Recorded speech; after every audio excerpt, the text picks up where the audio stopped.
Welcome back to the class as we continue with chapter 2 of the surgical technology for surgical technologists. Chapter 2 will focus on legal ethics as we discuss chapter 1 going over the historical event of medical history and then focusing on where surgical tech came from or where surgical techs were established or derived from. Now we'll proceed to understanding the legal concept risk management and ethical issues that applies to surgical technology, which is chapter 2 of this discussion. After studying this chapter, we should be able to analyze the concept of the law. That's one of the main things we will be doing. We do not expect you to be lawyers by the time we complete this session, but at least you should be able to identify some of those legal terms and be able to understand or interpret those things based on the basic meanings. Interpret the legal responsibilities for surgical technologists and other surgical team members, which we will compare and contrast criminal and civil liabilities and consequences for these acts.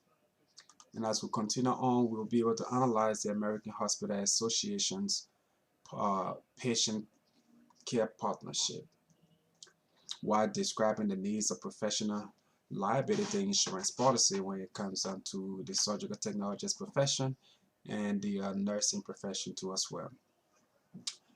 We hope to analyze the key elements related to developing a surgical conscience while accessing the resources that aid the surgical technologists in interpreting the following professional standards of conduct.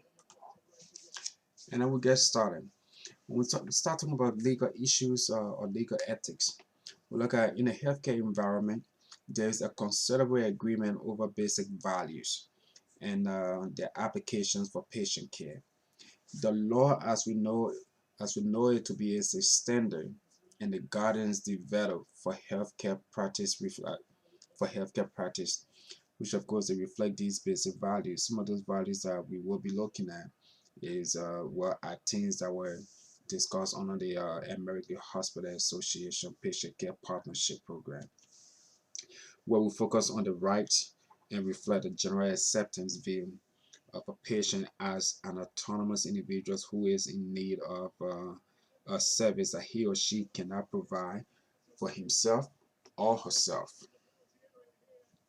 Now, as we continue to explore this chapter, other things that we'll look at or review will be to explore the legal aspect of healthcare and the ethical and moral behavior necessary for proper patient care, while identifying risk factor and the scope of practice concept that we'll be exploring to as well, because we need to know at what point does the nurses continue to operate and at what limit does the surgical technologies experience or skill sets actually fall short or are exceeding those limitations. There will be some terms that we'll have to define to get some of these things to be understandable. One of those things happens to be accountability.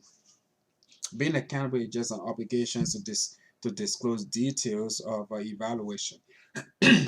Commonly used to means to be held responsible for anything that you do, whether it's something right or something wrong. You are held accountable for it. You have affidavit. Another terms that you'll probably come across will be affidavit. Affidavit. This seems to be a volunteer statement of facts shown to be true before an authority. That authority could be someone that's appointed by the court. It could be a lawyer. It could be a public notary servant. They will take care of those affidavits for you. Allegations, another term that will be very common when we get into legal ethics, or as we discuss legal ethics, is focused on the statement one expect to prove to be true. So if someone happens to have an allegations against them, that means that they have to go and testify to ensure those allegations are not true allegations. Um, bona fide just in good faith, and then you have a case law. Those are just some of the terminologies that you will come across. The complaint or the complaint would be whoever tends to go get a complaint lodged against you or file a complaint against you. Defendant is whomever is defending the complaint that was brought against. And then you have the disposition, which happens to be the method for pre-trial discovery. If a complaints go and file a civil suit, or they file a complaint, is in another word is the plaintiff. They will go and file their complaint or express their grievance. It's up to the defendant to go and defend their actions. And they do have the disposition that will go in to help understand some things by bringing to light some discovery. Within every jurisdiction, there will be a federal law, and in some instances, you also have state law. So, state law coincides with the federal law. The federal law happens to have jurisdiction given by the federal government as compared to the state. And then you have guardians. Guardian seems to be an individual that's appointed by a court or a court system. It shows that hey, these individuals will be fully responsible to take actions and make decisions on behalf of an incapable person. We have iatrogenic injury that normally result from activity of healthcare professional, whether it's just any activity that might be included. Indictment, again, compliant, defendant, disposition, and indictment, those things goes together. An indictment is a formal written accusation from a grand jury.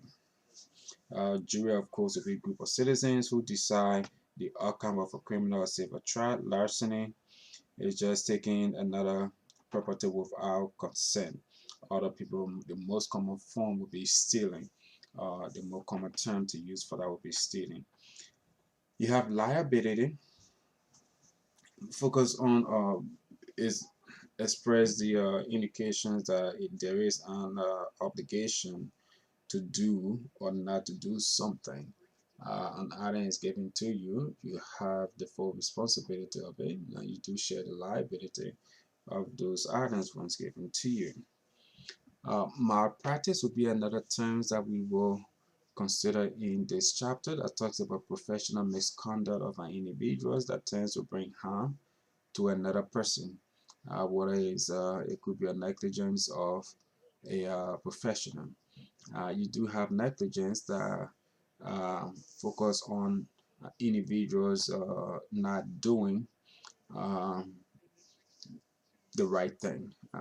They know there is some things that they are obligated to doing, but they choose to ignore what meant for them to do and focus on something else. Moving down the line, you will have perjury, plaintiff, precedents, standard of care, state law, which we briefly discussed the distinction between state and federal law, where state statutes and regulations, principles, and rules having the force of the law. Federal happens to be imposed by a federal government. Subpoena, again, is just a court order. Tort. Another thing that we might be considering in this discussion is tort, which of course focus on as a brief and summary definition for tort is just any civil wrongdoing. It could either be intentional or it could be unintentional. And then trial, of course, that's just a process of trying to understand where the truth lies and make recommendations on penalties and fines and other things among those. So that's just some of the quick terminology for you to evaluate or for you to understand real quick, and we can continue on to our topic and start discussing some of these in details. Definition of legal doctrines, as you can see on the PowerPoint screen right now. Focus on. Let's look at ego primo. Ego primo happens to be the surgical tech model. What it means in surgical tech language or surgical technologist language is putting the patient first in everything that they do in their craft. The patient is always the focus point. You have doctrine of a corporate negligence. This doctrine, there will be a lot of different doctrine you will see. You have doctrine of a borrowed servant, You have doctrine of foreseeability, doctrine of personal liability, doctrine of reasonable prudent person. All these doctrine, what they do focus on, they have specific intent on where they can be applied. An institution may be found negligent, the institution itself may be found negligent for failing to ensure that an acceptable level of patient care was provided. They could potentially means that it could be their employees might have been doing some things they were not doing it right. Medical staff who were care for the screen, and of course, they were not competent in providing the care. If those things occur, instead of holding the individuals responsible, they hold the corporation responsible, or hold the corporations to be negligent for the acts or the actions that were taken. That's what that is. And then the next thing that you will also see is doctrine of a borrowed servant. Now, this other doctrine is a little bit different from that of a corporate negligence. It focuses on controlling or directing the employee, has greater responsibility than one who is paying the employee. Doctrine of a corporate negligence put that responsibility on the organization. That's one difference. The other one, when other doctrine of a borrowed servant puts the responsibility, or most of the responsibility, on the individual than the corporation. Doctrine of foreseeability is the ability to see or to know in advance, the ability to reasonably anticipate the harm or injury might or may result because of certain acts or omission.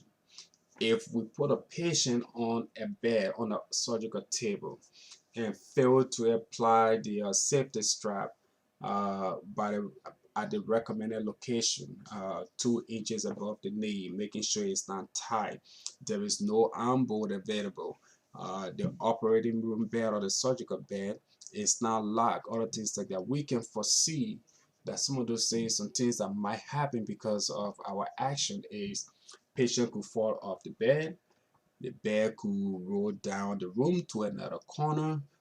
Patient could hurt their arm because the arm is not on a safety bolt and the safety bolt is not strapped on. A lot of different things. Those are things that we can foresee happening. Doctrine of a personal liability.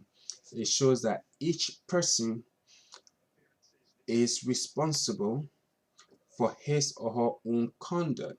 This is different than doctrine of a borrowed servant. Doctrine of a borrowed servant holds an individual more responsible than the corporation. Doctrine of corporate negligence holds a corporation responsible for everything. Doctrine of a personal liability indicates that if we have 5 individuals responsible for this surgical patient and something goes wrong, each individual will be responsible equally as it goes on.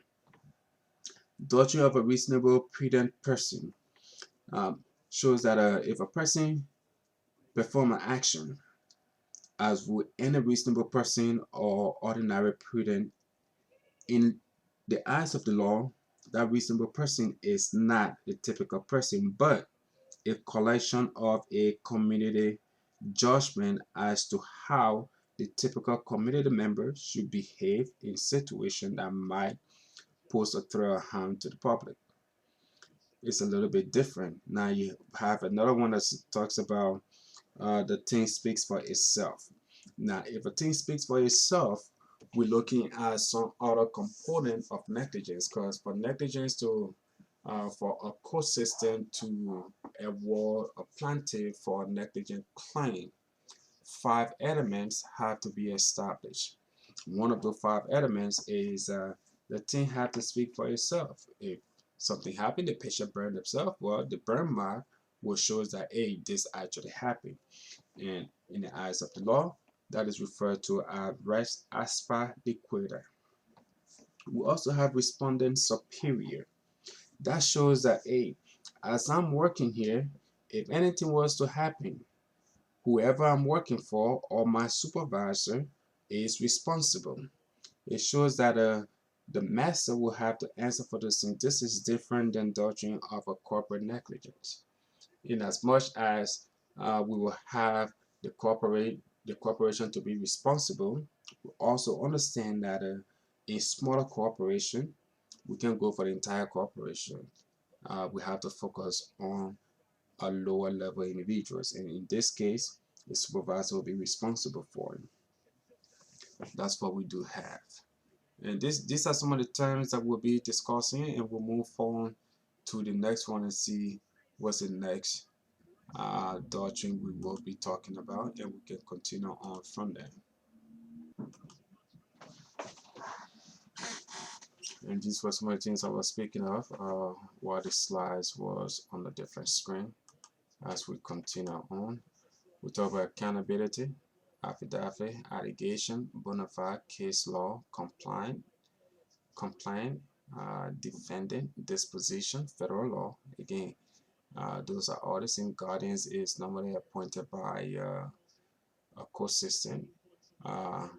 Autogenic injury, indictment, jury, larceny, liability.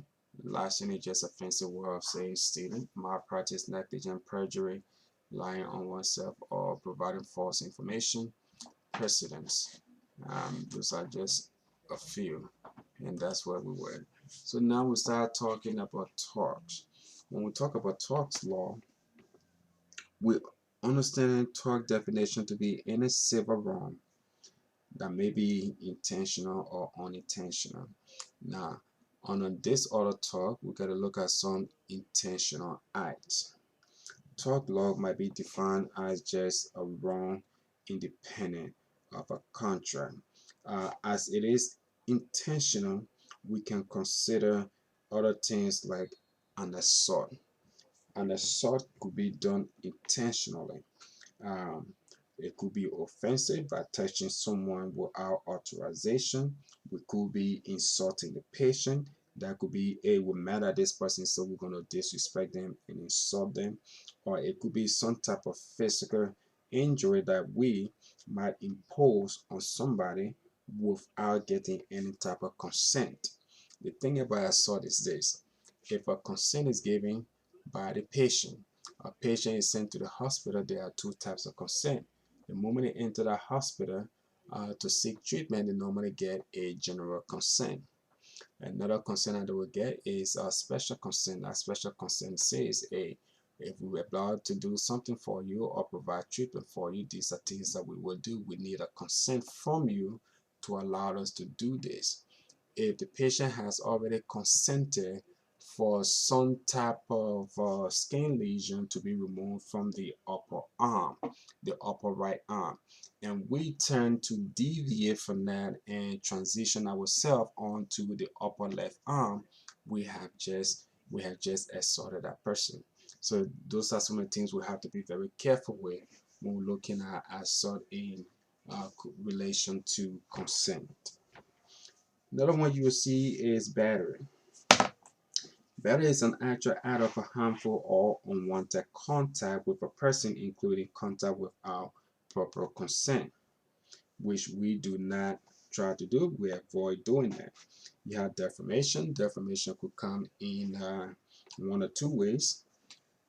It could be slander, having to have oral negative conversation of someone, making oral statement that's inaccurate of someone, or it could be libel, which would be the written form of a negative statement to damage someone's reputations. False imprisonment is understood to be applying a typical restraint on the patient for no apparent reason. If the patient is violent, we can apply restraint. However, an order is required, either a written order from the primary care physician that providing treatment to the patient, or from some mental institutions that says, hey, this is what we need to do to restrain this person. Or in some cases, it could be used or applied in a criminal case, whereas this person have to be confined to the bed until law enforcement officers arrive or complete their investigation before the patient escape while seeking medical care. We have invasion of privacy. Invasion of privacy is one of the things that we have to be very careful about in the healthcare setting, because private information of individuals, once it falls into the wrong hands, it tends to cause more problems.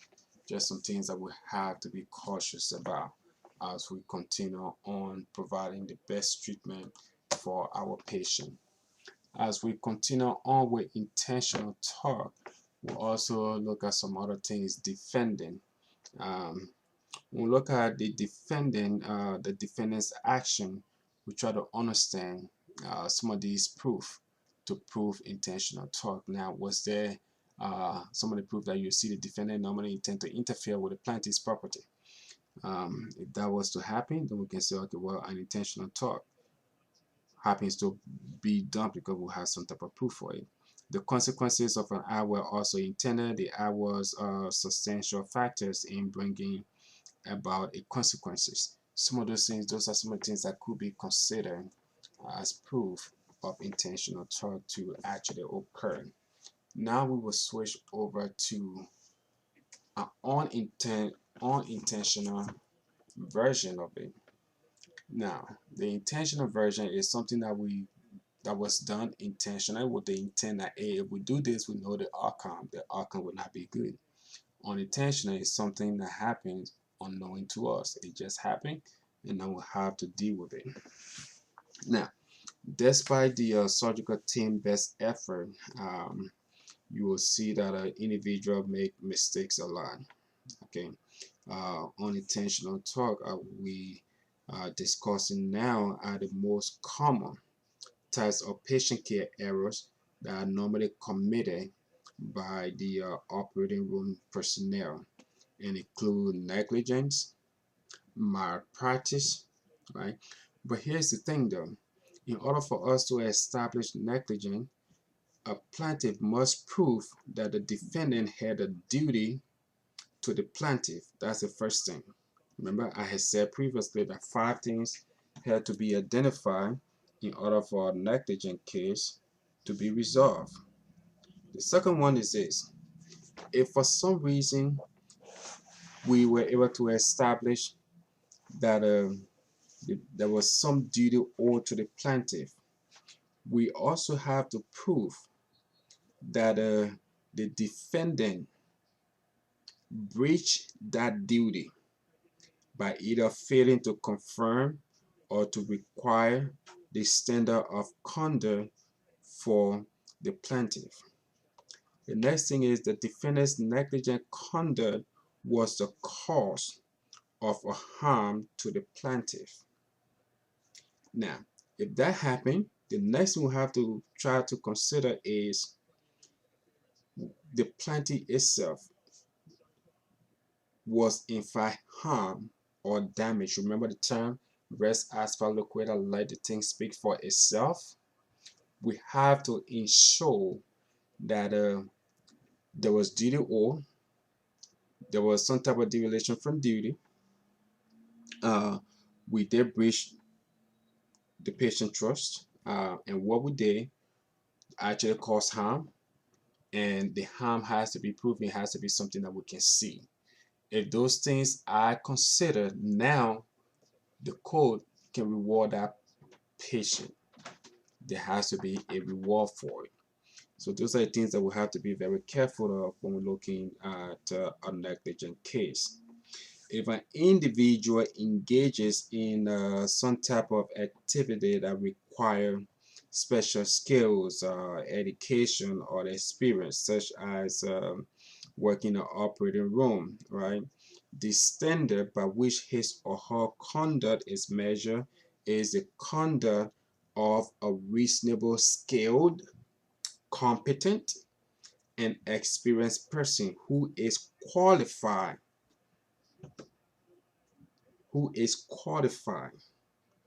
in authorizing or to engage in that activity. What this is focusing on is this, because negligent cases, in most legal cases against hospital, tends to win only because sometimes we do not understand our boundaries. We know what our boundary is, but because we want to get the job done faster or quicker, or we lack enough staff member to conduct their roles, we tend to take some shortcuts that's not necessary, and that's how hospitals tends to get sued. Now, in order for these to be prevented, we have to stay within our scope of practice. If one was not trained as a nurse, they should not be performing the duties and responsibilities of a nurse. If one's never got any educational experience as a surgical technologist or as a surgical first assistant, the need for that should not be happening either. We should stay within our confined experience route. Our confined experience task should be completed. If for some reason your skills is going above what your scope should be, supervisor, leadership should be notified so that tomorrow, if there's any type of litigation, that litigation does not affect you and affect the patient. Now, other things that you see happening would be another thing that talks about misidentifying the patient. Most patients that we have seems to have similar name, especially if it's the first, second, or junior, senior. Those slight distinctions could be made. If those things happen, we have to be very careful how to ensure we're providing treatment to the right person. Patient misidentification, have to check and cross-check the procedure um, to make sure we have the right patient in there. Performing an incorrect procedure. Another thing again, some of the things that normally happen unintentional. We will mark the surgical site and say, hey, this is where we're going to do the surgery. Patient will be awake, patient will agree onto it, but not everything changes. Foreign bodies left in the patient, secondary incorrect sponge shops, and instrument count. We tend to forget. We don't focus our attention on getting the proper count in the room.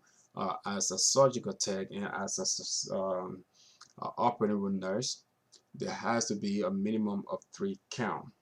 An opening count that should be done, which might include consumables or small items, including instrument based on your hospital policy.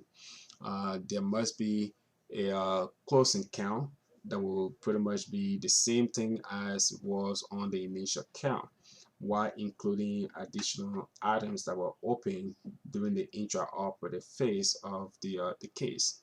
And then you also have the final count. The final count focus on the consumables, the sharp items that were being used, because now the wound has been closed, so no need to count all the instruments. In between, there could be multiple counts, but those are the 3 major counts that has to be done.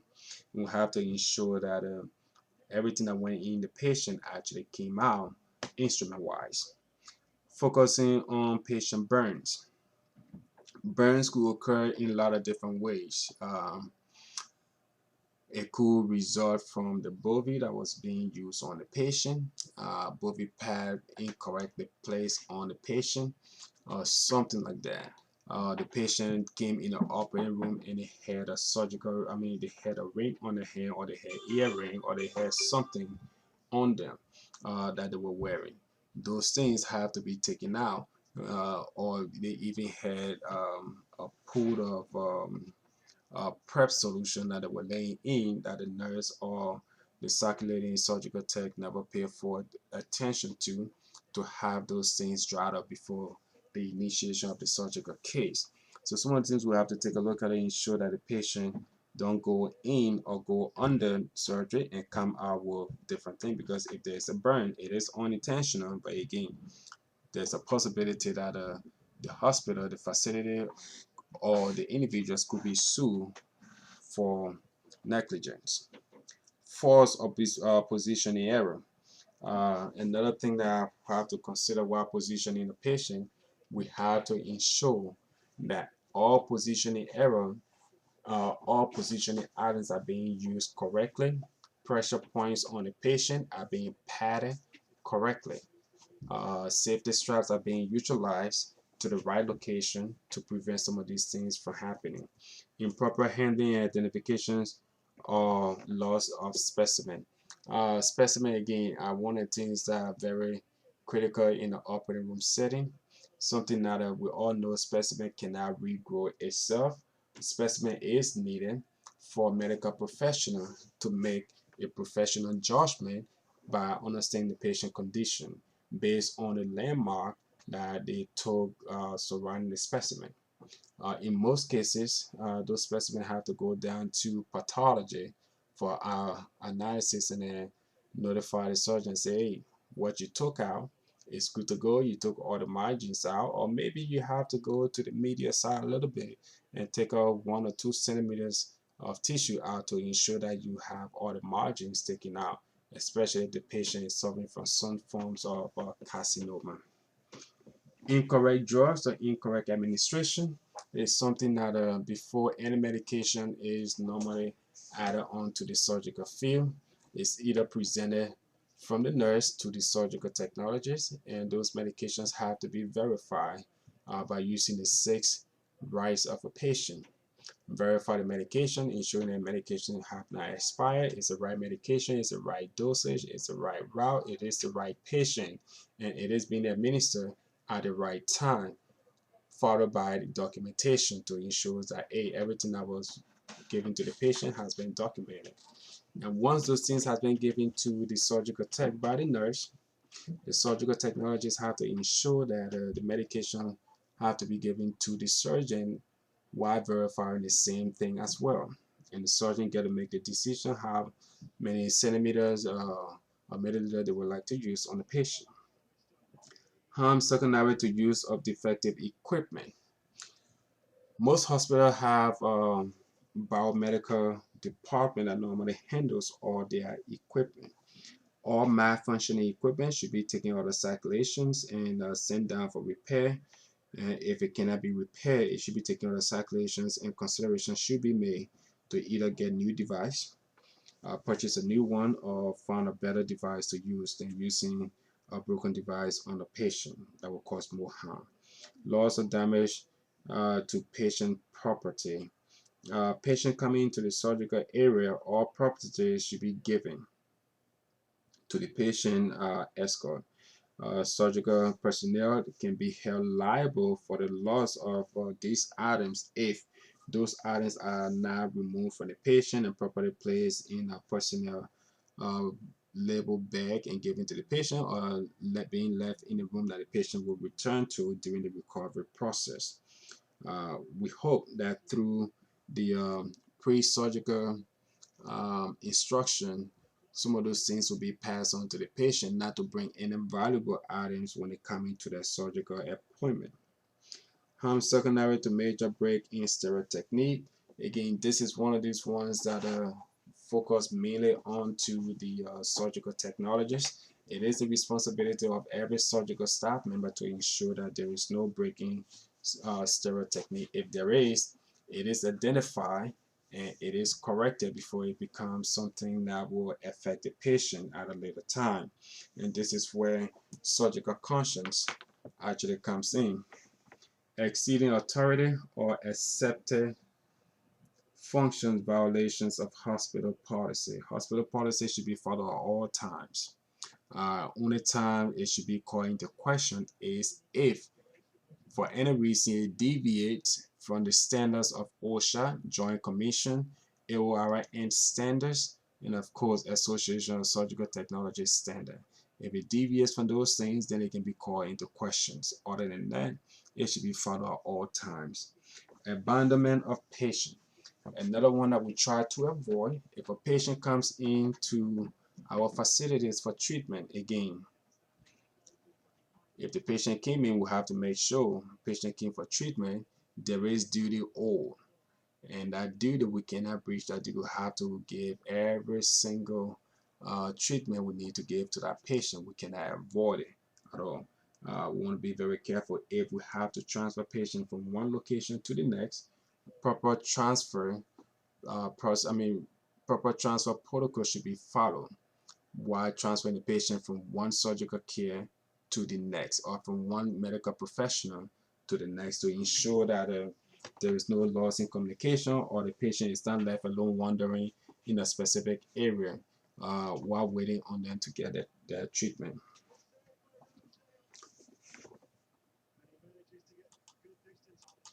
Now, the thing about unintentional tort is the best way to do this, or the best way to prevent this from happening, uh, is, well, try our best to identify some of these things, some of the most common things that happen, and have some type of preventative measure. That's the best medicine for it. We have to remain vigilant and maintain our surgical consciousness to prevent every one of the incidents listed above, or the incident we just talked about. Everything you see up there, the only way we can prevent that from happening is we have to remain vigilant at all times, and then identify some of the most common things that normally happen in operating room settings, and have process in place to prevent them or identify them before they happen. Now, we'll continue on to the subject of consent, or to just the consent for surgery. Now, this is a basic right of a patient. According to the Joint Commission, the Joint Commission definition of patient is is a person, and this is what Joint Commission said. This is how they identify their patient based on their definition. And moving forward through the rest of this chapter, as we talk about patient, we're talking about patient in this context of the definition: a person who receives health services from a healthcare provider, and who gives consent for the provider to provide those services inherent in the definition of patient. Um, so if a patient comes in, Joint Commission consider a patient to be someone who received healthcare and gave consent to a surgeon to provide the necessary services. One of the things that we have to focus on is understanding that, A, if that consent, since consent can be given, it can also be taken away. So the patient have the right to revoke their consent at any point. And if they do so, we have nothing else but respect the patient's right for revoking their consent. Now, consent is a term that we normally use to refer to gaining permission, or gaining access, or allowing someone, or asking someone for permission uh, to take some type of action. In a healthcare environment, proper consent requires that the party granting the permission has the capability and the authority to do so, right? You can be giving consent for someone else if you're not legally responsible for that person. Uh, Consent normally presumes that at least two individuals are involved in the process. One is the proposed recipient of the action, whoever trying to get something done, and the other person will be um, the action person.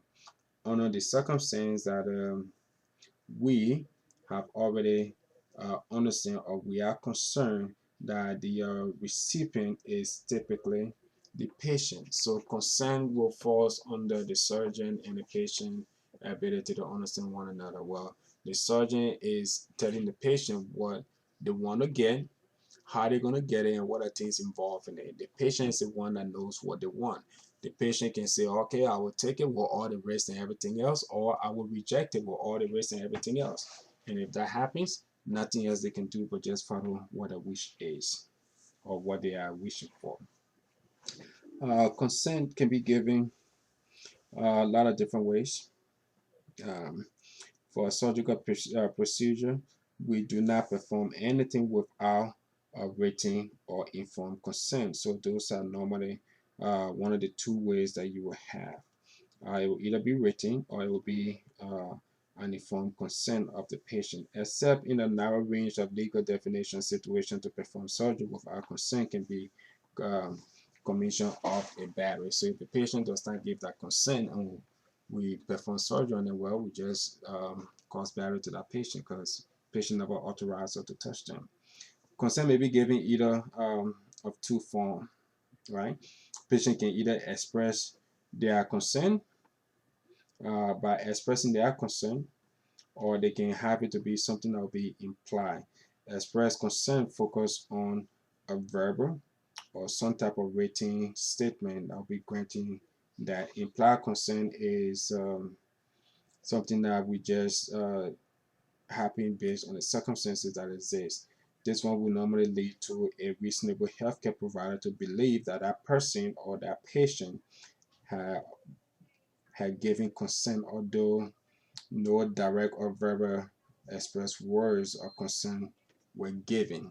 Cases like these will happen to individuals that will be involved in a traumatic incident that will come in for treatment.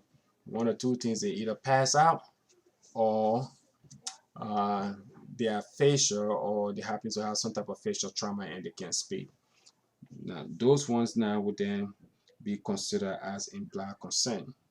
But if they can speak and they are still alert, they should be able to talk and give us consent, either by express or verbal one, either verbal or written consent, one or two ways. But either way, we cannot do anything if the patient does not give that consent. If they do not, there are other things that can happen onto it, so we can obtain that consent. That would be the implied consent that we can use to provide care to the patient. Now, Joint Commission focus their attention on other things. Now, in a healthcare setting, one of the best way for, or one of the best option for consent is express consent as in a written form. That is the most desired route of obtaining consent from a patient. The Joint Commission happens to have its own definition of consent, especially for informed consent. But what we'll look at is we'll go down and understand that there are two categories of consent that are normally used in a hospital setting. I had mentioned it earlier. One of those two is general consent, and of course a special consent. The distinction between these two is that general consent cannot be given to substitute for a special consent. General consent is normally given to individuals that come to hospital just for treatment. Now, they are there for routine services, right? General diagnosis and other things like that. So that would be what general consents will cover.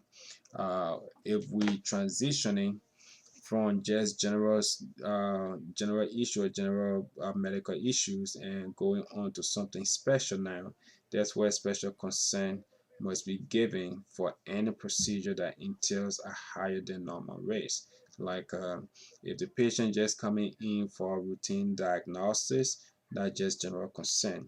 If the patient is coming in for some type of surgical procedure or fertility and sterilization procedure, or even anesthesia transfusion or chemotherapy or something like that, now we need something different. We need something in addition to that general consent, and that's where the special consent normally comes in.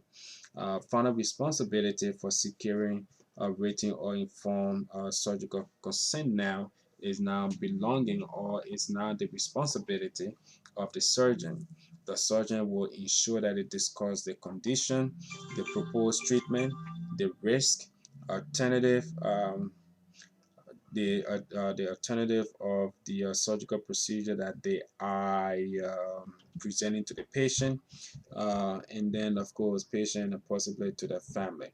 Now, once the patient understands all of these things and agree that hey, this is something they still want to do, the patient can sign a consent, the surgeon can then sign it. However, there's also one other location that someone else have to sign, and that person has to be a witness. The characteristic of a witness have to be someone that is not part of the surgical team, right? The witness is to ensure that the patient understands everything that was stated to them by the surgeon in layman term, not in medical term. Make sure they understand what they're about to get into. and want to make sure that the patient was not coerced or intimidated to sign the consent form. Um, discuss the proposed procedure, the potential risks, and everything. If the patient understands that and know what they are getting into, now the witness can then witness that consent form, and everything else is very good moving forward.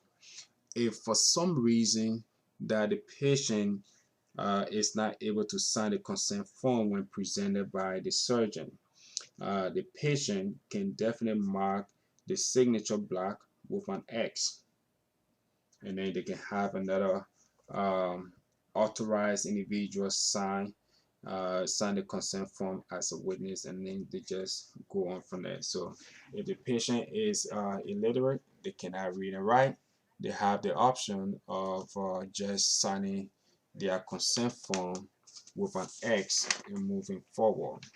Some institutions requires consent to be within 30 days of the surgery. Some institutions really don't care. As long as there's a signature, they are good and they can proceed on with other steps to ensure that treatment is provided to the patient. And just a quick review again, information must be understandable. That will be from the surgeon to the patient. There can be no intimidation or anything. Proposed surgical procedure and treatment must be explained to the patient. Potential complication must be explained as well, and potential risks and benefits must be explained. Uh, Alternative therapies and their risks and benefits must be explained to the patient, so the patient will have enough information to make a wise decision about their healthcare. You have other elements that comes into the consent form: the patient's legal name and signature, and the patient legal name and the surgeon's name have to be on the consent. Procedures to be performed, including the side, if applicable, has to be in it just to make sure that there is no wrong side surgery on that patient. The risk of anesthesia and the procedure, including its complications. All of those things have to be in there, and of course, the signature of the witness, the date and time of that signature that was provided. Required patient condition: patient have to be of a legal age. If they are not of legal age, we have to consider if that patient is legally emancipated minor. That means they kind of about 16 years old, but legally they have been emancipated from their parents, so they can be okay. We have to make sure the patient is mentally alert. If they are not, they have to be represented by someone who is. They are legally competent, and the same thing if they are not, someone that's actually responsible for them. The patient want to make sure the patient is not under the influence of alcohol or drugs. Patient cannot come in the room. We give them the first consent. They sign it for one procedure, and then we'll get started. And we'll realize that we'll have to do something else. And they say, "Oh well, let's just kind of wake them up and tell them what to do." And then no, it can happen. That has to be eliminated. We either do what we're supposed to do, or we stop what we're doing, or we go talk to whoever the patient dedicated to be the proxy for that time period and say, "Hey, this is what we saw. This is what we're about to do. Let us know what we can do if you want us to continue." But those are some of the things that has to be considered when getting a consent.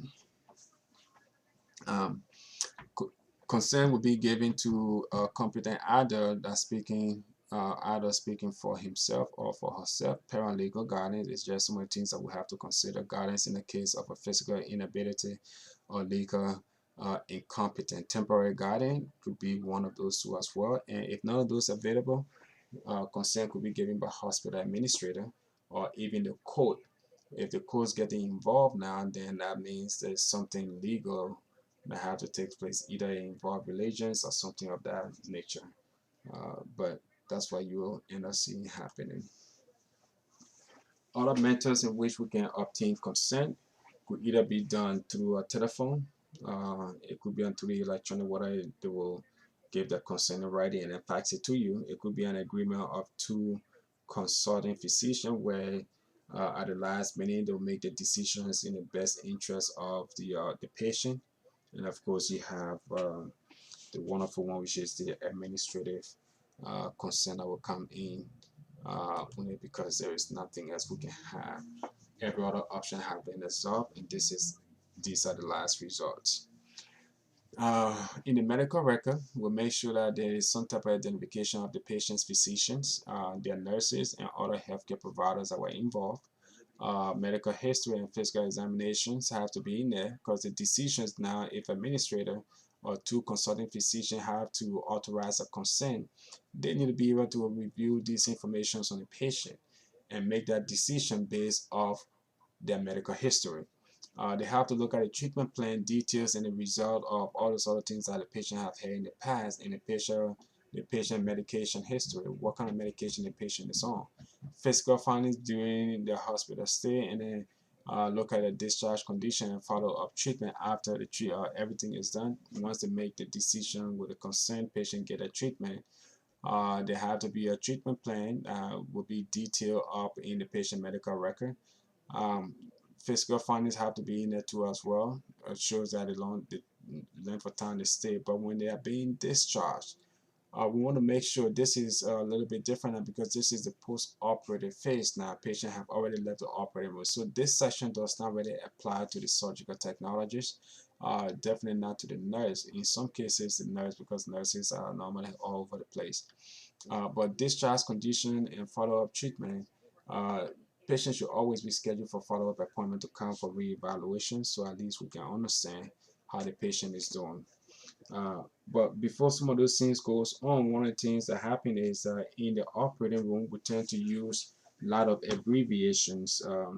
But in 2004, the Joint Commission created a do not use list. That do not use list just have if you have your textbook, I would encourage you to go to page 35. You'll be able to see the do not use list. That will be helpful to you, and this is the fourth edition. Do not use list just shows that common abbreviations, because they are so confusing, they don't. Joint Commission is trying to prevent confusion, medical mishaps. So they just put those lists on there, those things on there, and say, hey, everything else on this list, please make sure you don't use these things so we can prevent some of these mishap that's happening. Sentinel event or incident report. These are some of the things that normally happen. Most hospitals happen to have some type of mechanism for reporting incidents, and those incidents may be related to any adverse patient occurrence. Some refer to it as incident report, others refers to it as a Sentinel event report, which constitute much of the information used by hospital in risk management type of environment. Falls, medication errors, intraoperative burns, loss of specimens, example, those are all Sentinel events that we have to submit an incident report for. Other things you'll see is advanced directive. Uh, for the advanced directive that will come out will be for patients that are trying to get some things in place in a healthcare environment. They have something written to deal with the right of that incapacitated patient to self-determination. So if for some reason I become incapacitated, I hope I have already written something that says if I become incapacitated, follow these steps for me. And most cases, the patient wish is normally followed. Now, this directive that comes up with advanced directive, if the patient outline uh, what they're supposed to do or what they want someone to do for them if they become incapacitated, it carry more weight in state law and express the patient wishes about the kind and the amount of medical treatment provided in the event that they are no longer able to make those type of decisions. Now, there are two distinct examples of an advanced directive. One of those is a living will, and the other one is the dual power of attorney. Those are the two different ones. But again, it just helps out as much as it can so decision can be made on behalf of the patient since the patient is not able to do some of those things. Uh, you do have the American Heart Hospital Association Patient Care Partnership that was in existence in 1972 and adopted 12 rights known as the Patient Bills of Rights. It just ensures that a patient, when every time a patient is admitted, that is a copy is given to the patient, so the patient understands their rights and responsibility, what they can and cannot do in a hospital setting, and their rights. If I mean, we have to follow it, because again, remember, patient can give a consent, and they can also take that consent away. Um, that's something that definitely something that happens. But the patient care partnership was replaced. It replaces the patient bill of rights and contain plainer language. It simplify. It simplify for the patient, giving the patient exactly uh, clear understanding, precise understanding of what can be done. Um, Risk management, one of those things that we have. I mean, there will always be risk everywhere. We just have to ensure that we're not neglecting some of these risks. We identify and find solutions to prevent them from happening in the future. Uh, the objective for this is to minimize the risk, avoid or control financial losses, because with every risk that will occur, there's a litigation or something that goes into place. And then we identify or implement some program policies or even procedures that will help to mitigate some of these risks that we see. After that, we collect data and then use the same data to decrease harm, because it's a continual process improvement. Things happen, we identify what's going on, we find solution to it, and then we reevaluate and see if it is working. And if it is not, we come up with another solution by going back to the drawing board, trying to understand what's going on and try to fix it. Medical errors, something that could occur to as well based on technology. Technology, when it works best for us. If it doesn't, we do have a problem. You do have some things that could happen when it comes down to barcode medications, identification strips, and all those things. So we just tried our best to not fully and solely depend on technology, but also use human experience to control the technologies to prevent some of these things from happening. Again, we normally follow our policies and our procedures just to ensure that if some of these things was to happen, we can identify and try to fix it as much as we can. And that's why sometimes we introduce the natural zone in the perioperative area, just to make sure that if we're passing things around, we are very careful on how we pass those things around in the surgical environment between the surgical technologists and the surgeons, just to make sure that it is safe. The Safe Medical Device Act, it became effective back in 1990. The act expanded the Food and Drugs Administration authority to regulate medical devices.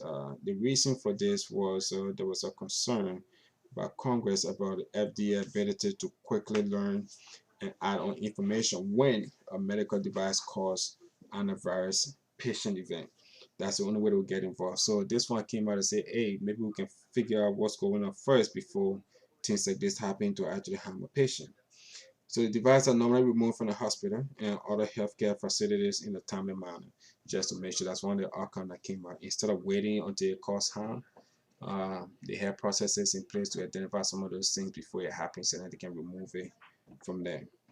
If an incident happened in one hospital setting, that information is communicated with the FDA. FDA notify other hospitals that say, hey, this is what happened. If you have this product in your area, this is what happened. You can either use it at your own risk, or hey, for patient safety, get it out of there and do something else with it and find some type of alternative.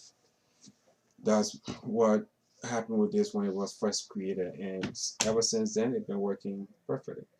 There has been no concern yet from other people. It seems to work fine. And then for Sentinel Event, we already talked about it just briefly. On things that happen include patient employees injury, everything that happened in the operating room that was not anticipated becomes a Sentinel event. And it has to be reported on an incident report. In some hospital, they use an incident report for it, a means to communicate. And then malpractice insurance. Hospital employees who commit negligence are typically covered by insurance policy provided by the facility, as long as the negligent act was committed within the scope of their institution policies and procedure. That's why it's always important to stay within your scope of practice, because in most cases the hospital you're working for have their own insurance that can cover you. But if you start performing out of your scope now, it becomes a legal issue that you have to face. Not only will the person that it occurred to, but you have to face your organization too as well, because they hire you to perform certain tasks within your skill set. Now you deviated from it on your own turn for whatever personal reason there was to do your own thing. Now they hold you accountable for it. You just have to be very careful, because some of these things is a little bit different. Professional liability insurance is another one too that can come into place, whereas you will be required to cover any discrepancy between the hospital and the individual policy. So you then happens to have your own personal private insurance to cover your mishaps if you so like to choose on what to do. But in most cases, the hospital, everyone falls under the hospital unless you're doing something else. And then you have HIPAA. The first became the first federal act to establish privacy standard in protecting medical records and other health-related information. This was back in 2003. Who was president at that time? Oh, George Bush was president at that time. Now, the standard for HIPAA development by he called it for HSS focused on a lot of different things, but the primary one was to make sure that there were safeguards in place for patient privacy. They had to ensure that patient there was some type of decreased incidence of fraud and abuse in the healthcare community. Key provisions of this focus on access to medical record, notice of privacy practices by organizations letting patients know how they normally maintain your privacy, limits on use of personal medical information, and prohibiting marketing of personal information to research agency. So all the things are normally provided to the patient to ensure that the patient understand how the organization works when it comes down to their privacy and other things. Uh, these are some of the provisions of HIPAA that talks about, again, confidential communications, and they are always compliant with the FDA and the federal government to make sure they don't send your information out to people. We do have ethics and morality. Again, we just got to make sure that we're treating every patient respectfully and keeping their personal information personal and private information private. Don't lose that information and give it to someone else, because it's not good. Because if we start looking at moral principles or the basic moral principles, we can understand that to be guidance or ethical decision making process. Now, some of these principles will include concerns that we happens to have for the well-being of others in respect of their autonomy. So we just have to ensure that we respect the patient, keep the patient confidential information confidential, and not give that to outside entity, because it could destroy the patient and also decrease the hospital integrity.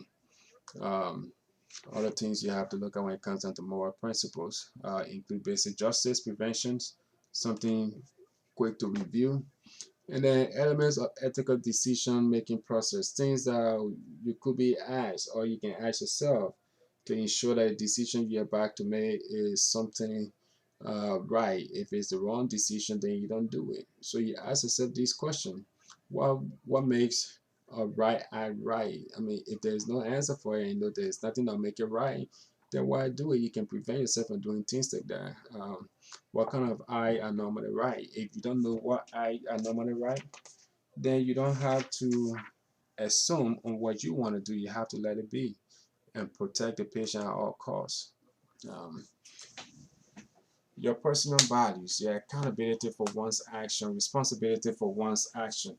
We should be responsible to take accountability and responsibility for our action no matter what. Our religious belief and cultural belief should not interfere with the treatment that we do provide to our patient. On the other hand, we have to respect our patient cultural and religious belief. and we have to keep our corporate integrity intact.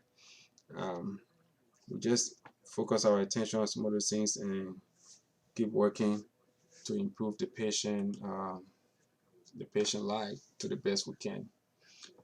Professional code of conduct um, focus on different things where we start talking about legal ethics.